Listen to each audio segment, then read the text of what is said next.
How's it going, everyone? Welcome back to ConstantlyVariedFitness, and in today's video we're going to talk about 5 important things that I learned after doing a year of CrossFit. Now, these are in no particular order of importance. They are all very important things that I've learned along the way, and then I want to make sure that you guys know to make sure that you have the best experience in CrossFit.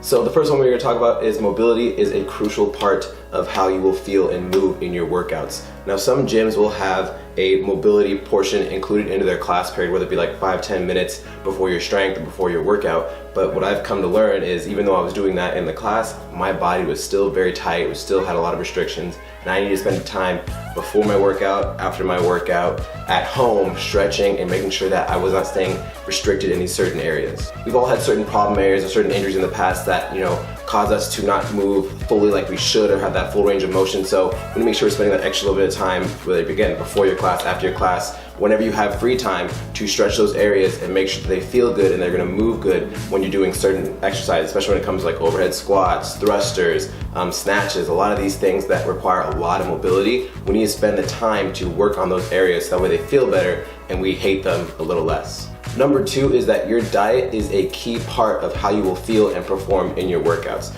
Now, I'm not going to get too much into detail about like what diet you should be following. You should have a high carb, low carb, high fat, keto, paleo, whatever it is, whatever works for you individually, whatever makes you happy, whatever kind of diet you like is the one you should follow. But make sure you are still eating enough and you're eating at the right times to allow yourself to perform in your workouts. So for example, I used to work at 5:30 in the morning every single day when I first started CrossFit, and before I went, I wouldn't eat. So I would just get dressed, head to the gym, and do the workout. Now, I felt like I had a good amount of energy, I felt fine, but one week I decided to throw in like toast and jelly just before my workout, just to give me a little bit of carbs and some energy, and I noticed a huge amount of how I was able to perform and how much more energy I had during that class period. So definitely consider making sure you're eating enough before your workouts, make sure you're eating the right nutrition after your workouts as well. All the time people leave the gym and they told me, yeah, I had to go run some errands, pick up the kids, go to the grocery store, and 2 or 3 or 4 hours go by before they actually get a meal after their workouts. Make sure you're eating something carb heavy before your workouts, give you some energy, and after your workouts, get in some protein and carbs as well to help replenish your muscles, get your body recovering, and get you ready for the next day. Number 3 is that cherry picking certain exercises or workouts are going to have a huge negative effect on your performance. So when it comes to certain movements like thrusters, snatches, running, overhead squats, all these different exercises that a lot of us tend to dislike and or hate, classes are typically louder on those days. People will tend to skip those exercises or those workouts. When you do this, this is going to have an overall effect on your athleticism and your growth in certain areas, and it's going to cause you to hit plateaus much faster. So for example, what I mean by this is, let's say you hate overhead squats with a passion, you don't want to do them, you want to avoid them at all costs, so you skip those days. Skipping overhead squats is going to affect how well your snatch feels. It's going to affect your other squats, because overhead squats is a great stability exercise to build core strength in your squats. It's going to affect your front squat, it's going to affect your back squat. It's going to have a huge role on all these different exercises, and it's going to have you not growing and progressing as fast as you'd like to. So what I always tell people is have a set schedule of when you can go to the gym and make sure you stick to it. So whether that schedule be Monday, Wednesday, Friday, maybe Monday, Tuesday, Thursday, Friday, whatever it is, stick to that schedule no matter what. Even if the workout's scary, make sure you're still going, because once you get better and more efficient at these movements, it's going to become that much easier, and eventually you'll hate those movements a little bit less. You'll probably still hate them, but they will get less daunting and you'll be more excited to attack the workout. Alright, now the 4th thing that I learned is that injuries do not have to stop you from working out.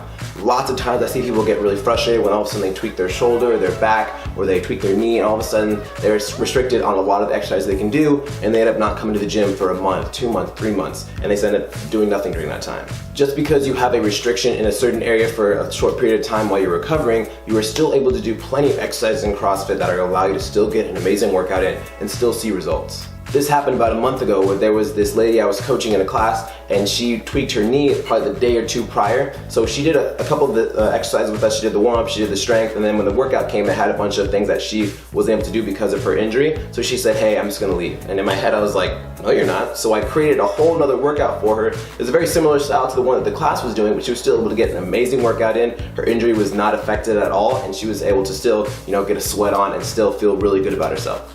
So if you have an injury you think might sideline you for a few weeks or months, just talk to your coaches, see if they're able to modify workouts or give you a different workout entirely so you're still able to go to the gym, make sure you're staying active, being healthy, and still seeing that progress while you're waiting for that certain injury to heal up. Alright, and the 5th thing that I learned, which is a very important one, is that there is no one way to learn something. Now what I mean by this is, when it comes to a very technique heavy movement like a snatch, a muscle up, a handstand push up, There's numerous different ways we can teach someone and give them different progressions to get to the end result of performing a few repetitions of that exercise.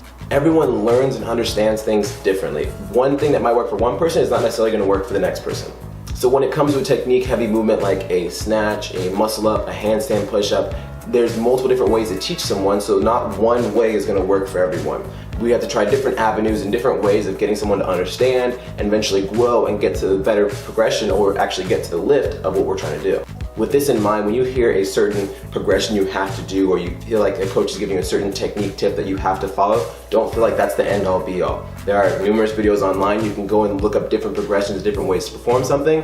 Ask a fellow member in the class that knows how to do a muscle up. Hey, how did you get your first muscle up? What are some things you tried to eventually get to up on those rings? Hearing different bits of information from different sources are what's going to help you get a better grasp on how to perform it. Maybe all of a sudden something's going to click in your head, like, oh wow, because of this one cue that I got from a member that I didn't get from a coach, I was able to perform this exercise, and all of a sudden I'm able to do 2, 3, 5 reps of a muscle up, or I'm able to all of a sudden bust out a handstand walk that I wasn't able to do that I've been practicing for months.